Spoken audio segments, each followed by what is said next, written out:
Plantas. Plantas é o nosso tema de hoje. Pessoal, as plantas elas podem ser classificadas. A primeira classificação que a gente tem que ter a observação aqui é quanto aos vasos.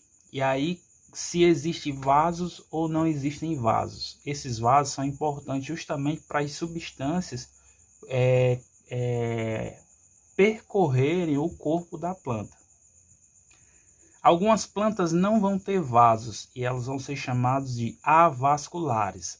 O A na frente aqui quer dizer que não tem vasos. A de negação na frente aqui.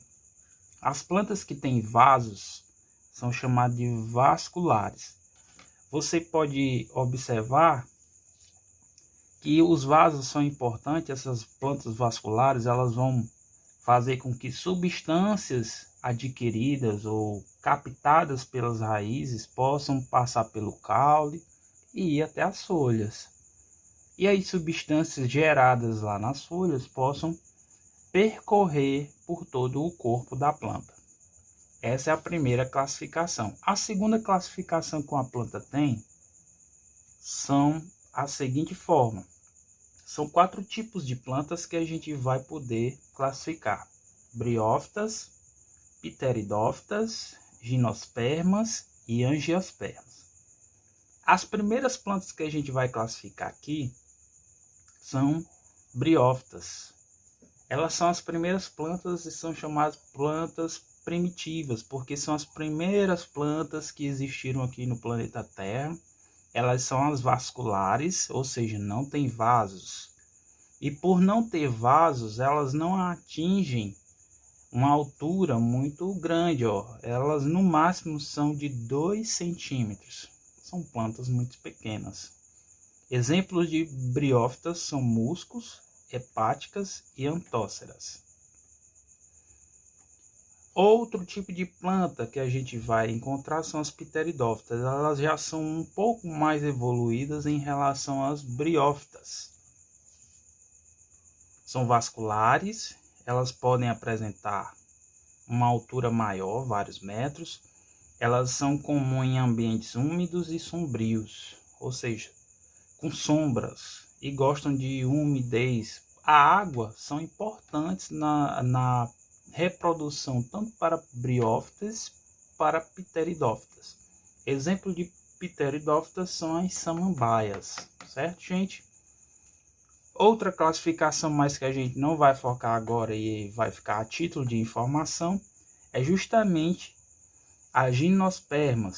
São plantas que vão apresentar principalmente sementes expostas, certo?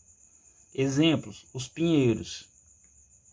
Outras plantas são angiospermas.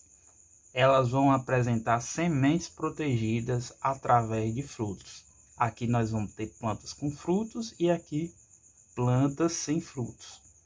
Um exemplo de angiosperma são as mangueiras. Então, necessariamente eu vou dar dica que são plantas, angiospermas são plantas que você vai obter frutos, certo, pessoal?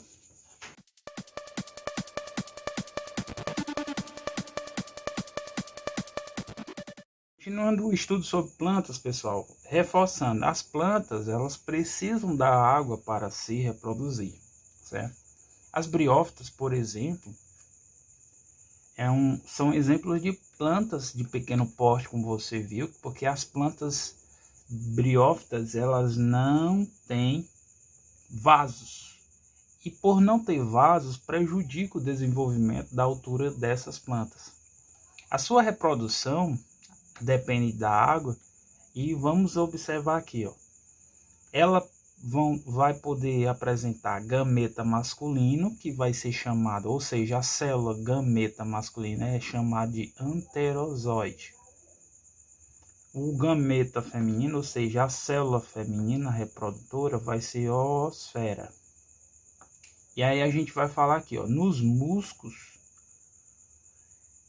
o gameta masculino, ele vai ao encontro do gameta feminino através da água. A água é importante na reprodução, viu? Ó, Porque a água vai levar o gameta masculino ao encontro do gameta feminino. Essa água é através de qual tipo de origem? Pode ser água da chuva e pode ser água do orvalho, certo?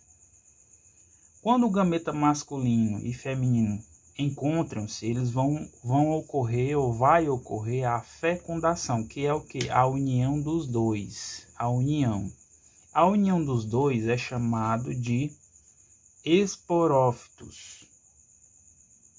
O esporófitos ele vai gerar esporos, que vai ser transportado pelo vento, por ventos, até o solo.